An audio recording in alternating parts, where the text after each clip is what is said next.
Në kuadër të përpjekjeve për ruajtjen dhe promovimin e trashëgimisë son kulturore, ka nisur procesi për ndërtimin e shtëpisë muze të Dritoroa Gollit, një prej figurave më të shuara të letërsisë shqipe. Tashmë ka nisur prishja e godinës për të liruar hapësirën ku do të ngrihet ky muze, projekti i të cilit vjen si një bashkëfinancim nga Bashkia Devoll me Këshillin e Qarkut Korç. Jemi të kënaqur që para 3 ditëve filloi të hiqet ajo godinë, degradovi fare, edhe do ndërtohet i riu.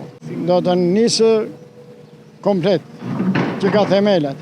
Sot mbaron fazë prishjes edhe javën që vjen do filloj. Sa ta gjej vendin të hapur.